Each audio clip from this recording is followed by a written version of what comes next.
Dear Kenyans, you are all aware of the political developments in our country. We are standing at a point of economic, political, and social nosedive as a nation. As a country, we, the people of Kenya, are being treated by William Ruto as less Kenyans at any given moment. Driven by the resolve for a better Kenya and patriotism, I've had a call from the people of Kenya to speak into the matters that are of concern to them and all of us for our common good. On the 7th of July 2025, during the 35th anniversary of Sabasaba, Kenyans from all walks of life led by Gen Zs, and armed and peaceful, went to the streets. This is not the first demonstration that has happened in Kenya this year where lives have been lost and property destroyed. Unbeknown to these peaceful demonstrators, the tired regime of Ruto had a well-organized state-sponsored militia in cohort with the police and other state security agencies to maim, kill and destroy property and blame it on the Kikuyu community and specific leaders who are perceived unfriendly to this killer regime. This targeted profiling of the Kikuyu community and destruction of their specific business is an economic sabotage not new to the narrative of William Ruto.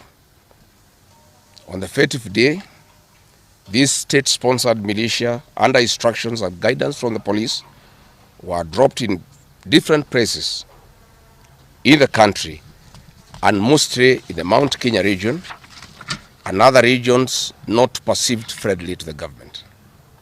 They were strategically dropped past midnight, and then roadblocks were placed by the police while others was dropped early in the morning. The militia were procured by Ruto. Governors and MPs allied to him. These regions included Nairobi, Kiambu, Kajiado, Kisii, Nyeri, Murang'a, Kiambu, Kirinyaga, Meru, Nyandarua, Kajiado, Kitengela, Ongata-Rongai, Machakos, Embu, and in Wote. They had clear instructions to loot and destroy specific properties under police supervision. A killer squad of 101 that works under the Director General of the National Intelligence Service, Nuruddin Haji, was armed with assault rifles and drove in a convoy of unmarked Subarus, shooting and killing innocent protesters aimlessly in the streets and estates. This squad in Subarus, hooded and masked against court orders, are disguising themselves as DCI's officers, yet we know they are not. In fact, I would like to clarify that the National Intelligence Service has procured Subarus to give an impression that this killer gang is from the DCI. The truth of the matter is that this has nothing to do with the DCI. This is the National Intelligence Service. And this squad of 101 people was formed when I was still in government. Officers were recruited from the Administration Police Unit for special training by NIS on abductions, killings, and cover-up. And this is a squad that is killing the people of Kenya. The killings and the business destruction pattern point to William Ruto's ethnic profiling narrative, which is a master with no rival. With a close coordination of PS Interior Raymond Omolo, this narrative was boosted online by state bloggers to spin the narrative. The Cabinet Secretary Kipchumba Murkomen's public to shoot to kill order, coupled with assurances to police officers that the government will not cooperate with the investigators in police conduct, has emboldened security forces. Police officers are now on record threatening citizens who are in their homes, boasting of their license to kill, acting with a confidence that can only come from the highest echelons of power. Mr. Murkomen's admission that these are not just instructions from him but orders from above removes any ambiguity about where responsibility lies. It will be recalled that in the run-up to the 2007 general election and its aftermath, the narrative of 41 against 1 was a masterpiece of William Ruto. The target was profiling Kikuyus against the rest of the country. To a large extent, he succeeded, and every Kenyan knows what happened, and it is also fresh in his mind of the ICC ordeal still hanging on the neck of William Ruto today. We remind William Ruto that his ICC cases are not yet over. They have been posed after witnesses disappeared. And what he is pretending over are crimes under the Rome Statute. It is clear history is repeating itself. And the architect William Ruto is back on the deck. He is hell-bent to finish his unfinished business with the people of Mount Kenya, destroy their businesses and make them black sheep of Kenya. Despite this horrible experience, the people of Mount Kenya voted William Ruto to a man in 2022 general elections against the advice of President Uhuru Kenyatta, whom Mr. Ruto had branded as a drunkard and a useless leader. Today, the people of Kenya, and especially the Mount Kenya region, feel sorry that they did not heed to the advice of Uhuru Kenyatta. These state-sponsored militia were key in touching of various parts of the country with ease of police assistance to prefer terrorism charges on specific people from the Mount Kenya region. So far, about 50 young people are in courts in trumped-up charges of terrorism in scenarios of state-managed crimes by the state. Again, this is a clear onslaught on the Kikuyu nation. A case in point, when a police station in Mawego in Homa Bay County was torched, the suspects for that particular crime have been charged with arson. But when a police station is alleged to have been torched in Kiambu, suspects from the Kikuyu nation are charged with terrorism charges. This is serious ethnic profiling. Last night, in Juja and Kirinyaga, these state-sponsored militia invaded various businesses. Luckily, in Kirinyaga, after Wananchi went to Sagada police station and they refused to act, saying they had orders from above not to interfere, the people organized themselves and repulsed the militia. Mr. Ruto's ethnic profiling has led to the destruction of the foreign properties belonging to the people of Mount Kenya. Maguna supermarkets in Meru, Kahawa West and Muranga. Nice supermarkets, hotel and petrol station, and nice city in Mwea in Kirinyaga. County supermarkets in Kabati and Kirinyaga. Power Star supermarkets, Quick Mart supermarkets in Eastern Bypass, Shell and Total Mini markets in Roiro, Chill Post Hotel in Gong, Boju Shop in Keserian, Homegrown Supermarket among others, and the Family Bank in Kahawa and Roiro. Notably, in Meru, these state-sponsored militia tried to attack Meru Dairy Processing Plant and were repulsed by workers. In Nyeri, they further tried to attack Wakulima Dairy in Mukurweini, and the attack failed. We urge our businesses to heighten security surveillance on their business premises and production lines, especially the KTDA, coffee factories, milk processing factories, among others. We take note that in Meru, on Sunday the 6th of July, at an event attended by CS Kipchumba Murkomen, the MP for Bori, Mugambire Dikire, indicated that a supermarket would be attacked the following day.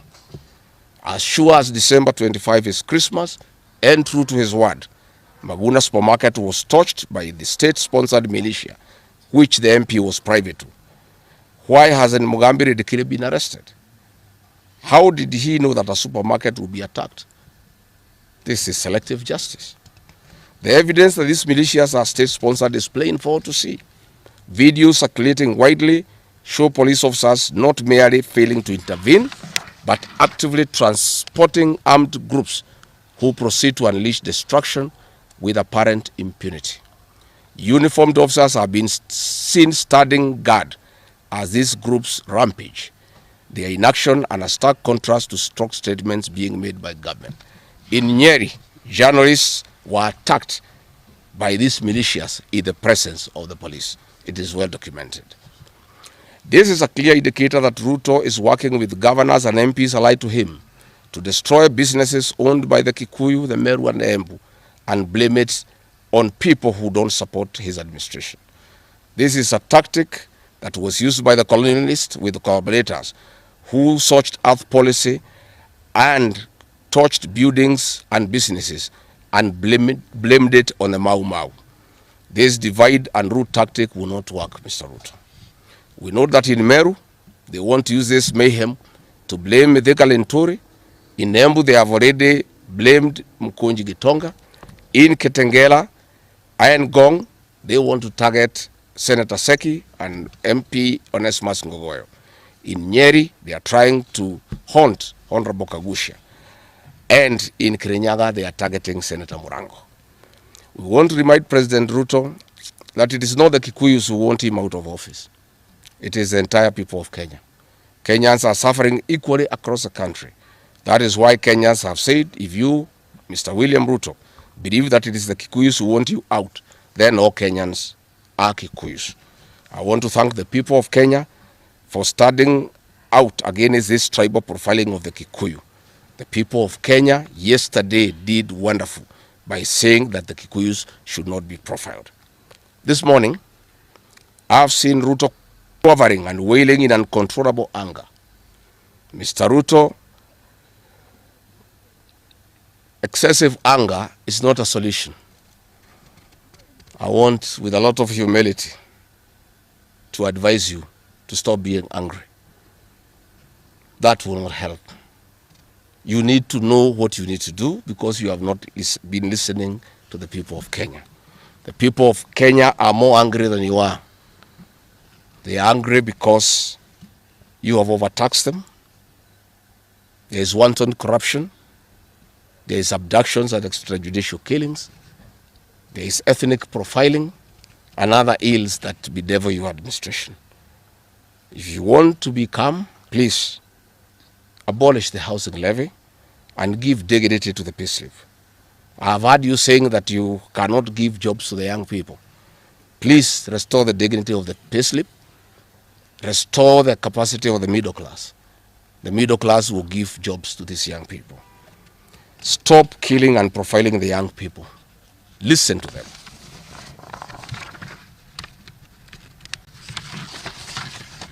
Stop abductions and extrajudicial killings. Abolish, disband the killer squad of 101 officers at Nurdin Haji. Give hustlers the jobs that you promised them. Mr. William Ruto, you are the one who promised. You cannot cry today that you have no solution, saying that other presidents have not been able to do it. You are the one who promised these young people. Stop police brutality. Stop abductions and illegal detentions. Get the hustlers from the bottom of the economic pyramid as you promised. Yes, Mr. President, we agree there were other presidents before you, as you have rightly stated. And true, they never went through what you are experiencing today. May it please you to know that the reason why Kenyans really had problems with them, Mwai Kibaki and Uhuru Kenyatta were guided by the Constitution and the rule of law. They did not capture our constitutional institutions to work for them, instead of working for Kenyans. They never killed children. They never attempted to build churches in State House. They never organized militias to destroy people's property and kill them. That is why you have a problem. And we also want to remind you that Mwai Kibaki had a difficult time from you, William Ruto. Videos are everywhere. You cannot say that Mwai Kibaki did not face resistance. It's on record that you gave hell to President Kenyatta for 5 years. So it is hypocritical for you to allege that Mwai Kibaki and Uhuru Kenyatta had a very easy time. Most of the problems Mwai Kibaki and Uhuru Kenyatta had came from yourself, and it's on record. We want to advise you that the one-term movement is not getting you out of power outside the Constitution. Mr. President, nobody wants to throw you. Nobody wants to overthrow your government. Nobody wants you out of power through unconstitutional means. Mr. President, I and the people we work with are on record. We want to remove you from State House through the ballot in 2027. This narrative you are creating that there is an attempt to overthrow your government is for you to have the opportunity to use the Terrorism Act to profile communities and to persecute leaders who are opposed to your administration. Please relax. We want you to serve your one term. Nobody wants you out of government, and constitutionally, nobody has any plan to overthrow your administration, Mr. President. We want to face you on the ballot in August 2027. So just relax and stop crying wolf that anybody wants you out of office and constitutionally. There is no leader here who is planning a coup, and none has the capacity, and nobody is interested. The leaders in this country, and indeed 95% of the Kenyan population, want to humiliate you at the ballot. They will relish that moment. None of them would want you to go out through any other method, unless, of course, you decided to resign on your own volition. So please stop creating this narrative. This narrative is to enable you to use anti-terrorism law to persecute leaders and to persecute the Kikuyu community. If you speak out online, Mr. President, you want to use the Terrorism Act to harass people. If you dare challenge your administration, you want to use the Terrorism Act to deal with people who are opposed to your administration. My fellow Kenyans, let us not be deceived. William Ruto has stripped away even the pretense of democracy. What we are witnessing is not the rule of law, but the rule of fear. This is not the behavior of a government that serves its people. This is the machinery of outright dictatorship. Finally, I want to announce to the people of Kenya that tonight I will be traveling to the United States of America to talk to the Kenyans in diaspora and the international community about the state of the nation. I would have wanted to stay in the country at this very difficult time when our people are under siege, but I have engagements that I'm not able to postpone. I have been threatened by people close to William Ruto, who called some of my people today, that they will want to stop me from leaving the country. I have no problem.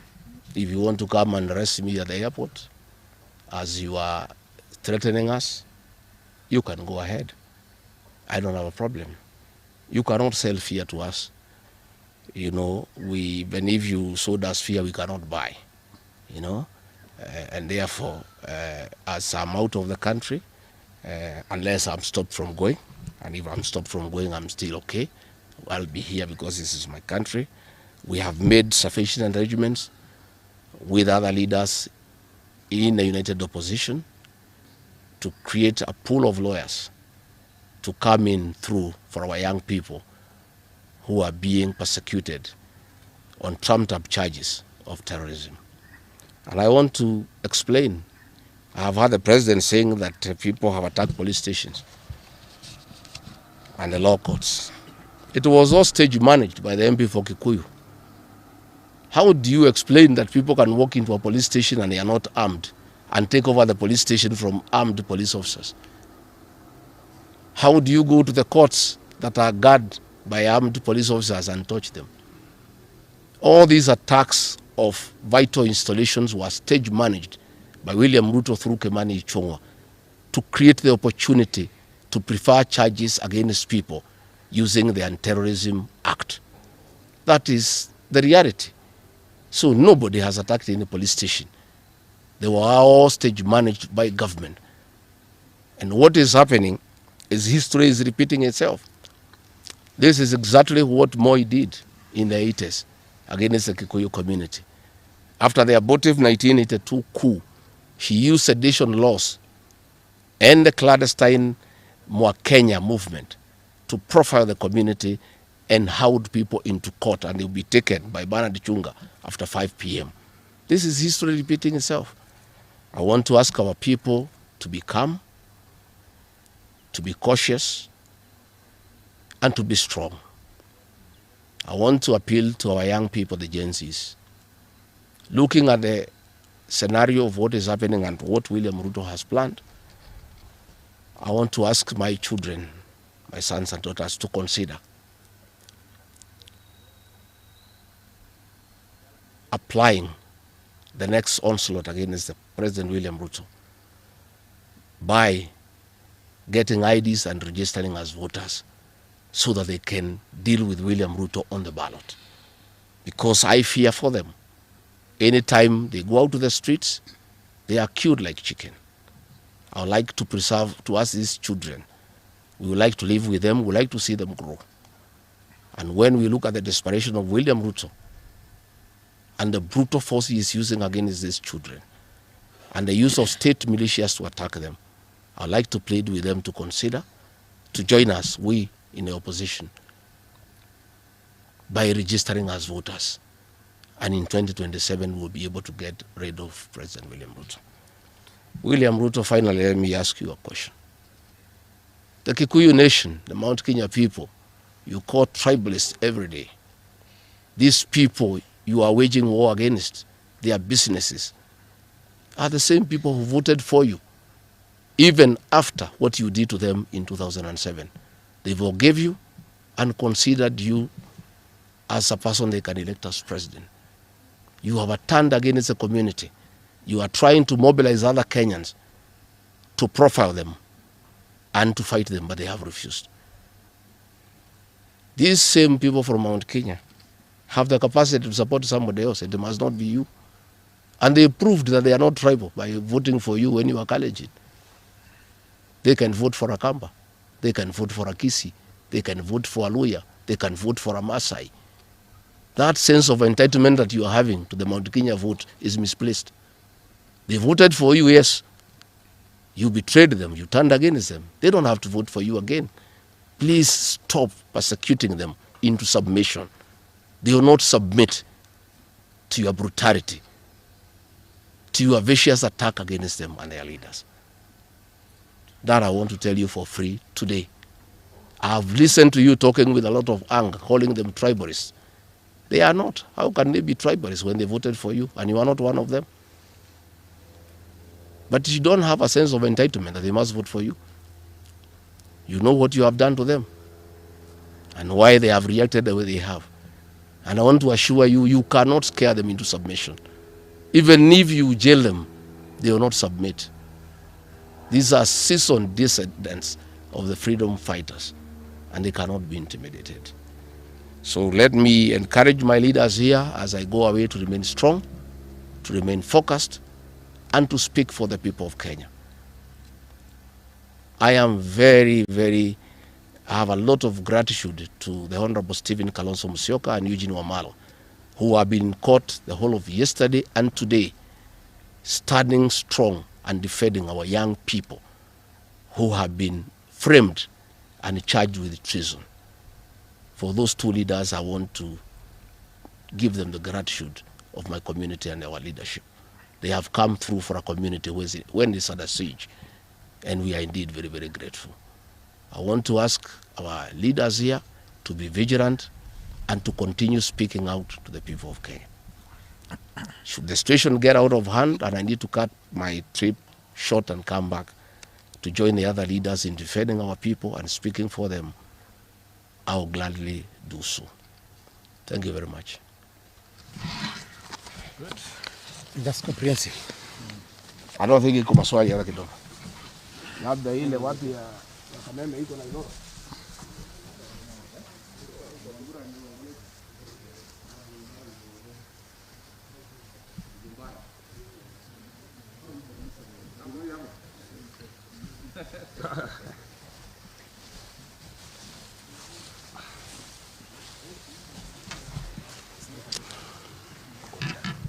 Thank you. Oh.